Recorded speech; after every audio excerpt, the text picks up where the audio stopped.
Hey everyone, today we're going to be talking about recursions, and I'm going to show you 4 example problems that we're going to solve together. Now to start off, let's start off with a simple easy recursions problem. And first we start off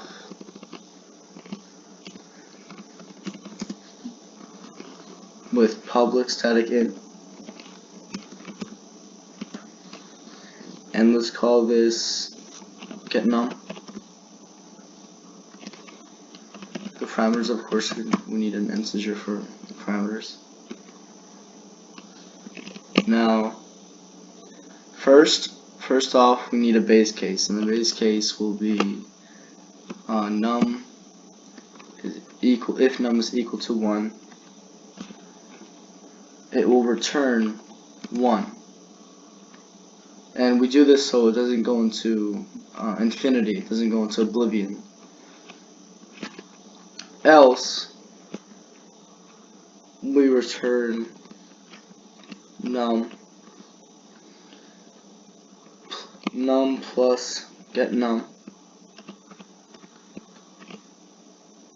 and num minus 1.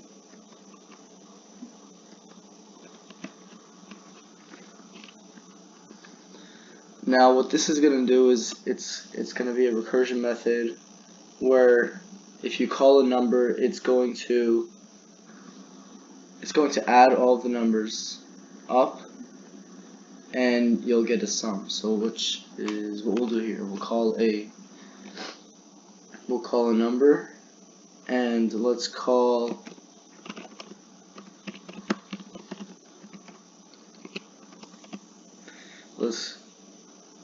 let's call 6, the number 6.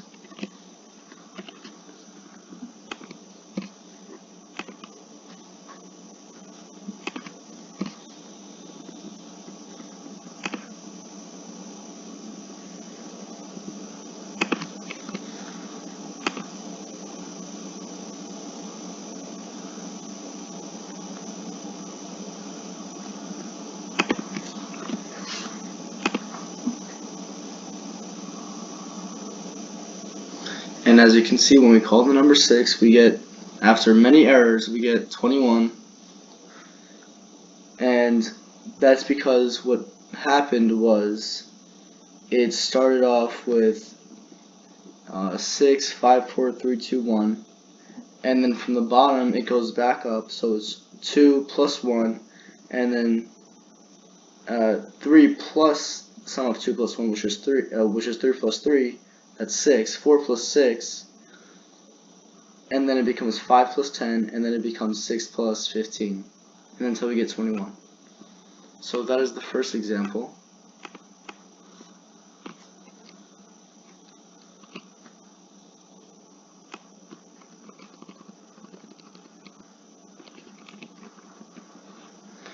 Now onto the second example, and the second example will be a factorial recursion. So again, we start off with public static int factorial,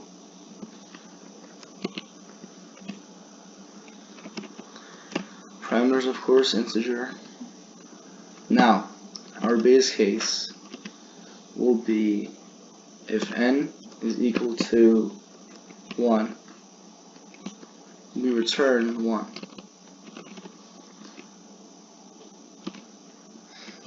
Else, we return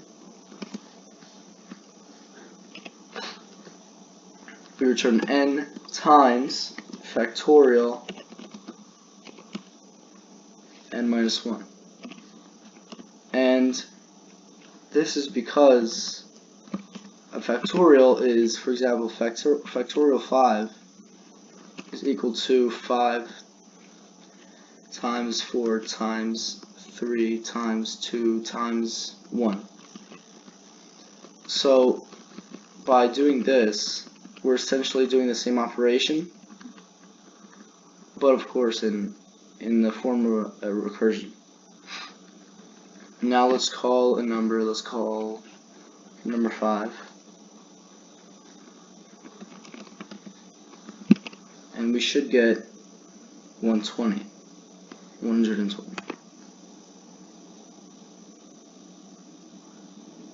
Yep, yeah, 120.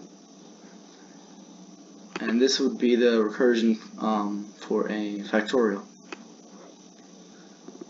Now on to the next problem.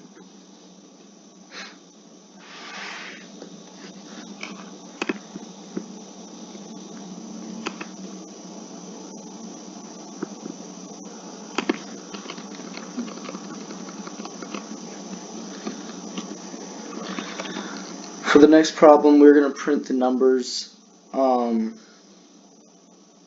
5 from any number down to 1. So you're gonna print out, for example, if you're gonna print out from 5 to 1, it's gonna print out 5, 4, 3, 2, 1. So for this, let's create public static int print numbers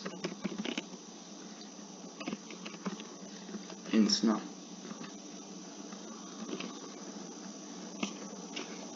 Now if num is equal to 0,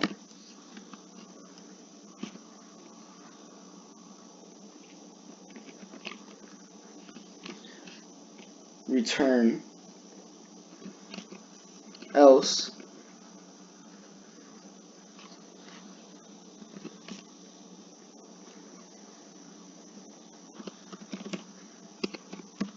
this is not print num.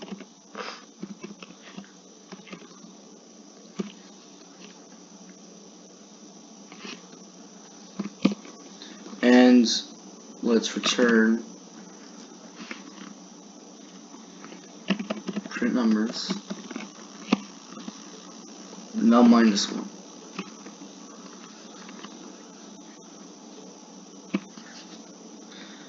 So by doing this, it's going to print out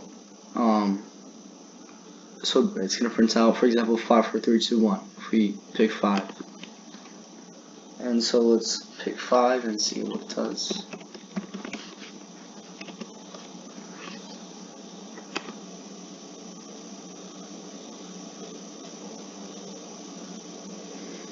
Missing return 9.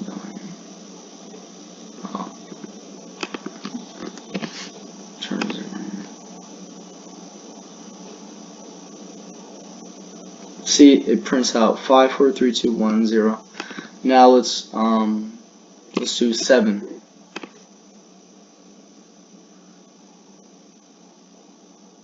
And it's going to print out 7, 6, 5, 4, 3, 2, 1. So this recursion method prints out starting from any number down all the way up until 0. Now let's go on to the final problem.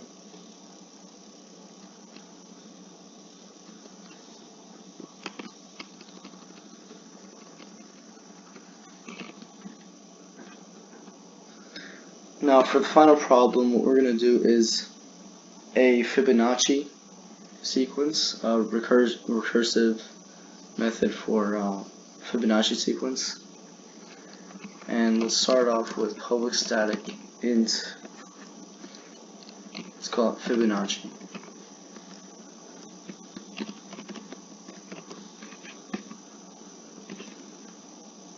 Now if this is going to have multiple if statements, so if num is equal to 0, we return 0, and then if num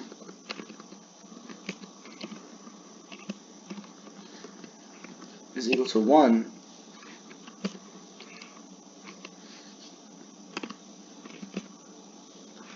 we return 1. Else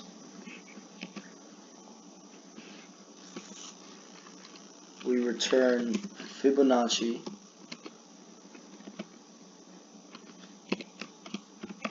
num minus 1 plus Fibonacci num minus 2. Now what this is going to do is, essentially what a Fibonacci sequence is it's one starts from 0, so it's 0, comma 1, comma 1, comma 2, comma 3, comma 5, comma 8, and what's essentially happening is that it's adding up these two numbers to get this number. So it's 0 plus 1 is equal to 1, 1 plus 1 is equal to 2, 1 plus 2, 3, 2 plus 3, 5, and 3 plus 5, 8, and it goes on until, infinity. So that's what this recursive method is doing. So if we call any number, let's call 3.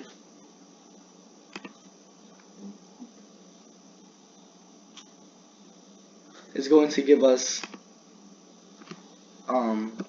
the position of that Fibonacci. So 0, 1, 2, 3 right here. We get 2. Now let's do 6.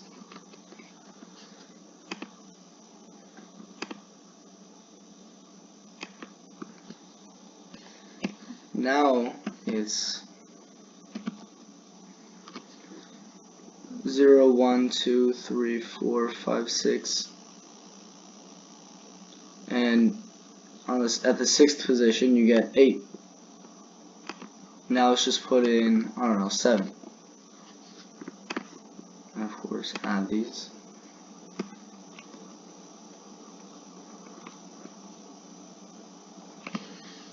See, now you get 13, because 0, 1, 2, 3, 4, 5, 6, 7, 13 is the 7th position, and you'll get 13. So that's what this recursive method is doing. Essentially, it serves as a Fibonacci sequence. Thank you for your time, and make sure to always do your homework. Have a good night.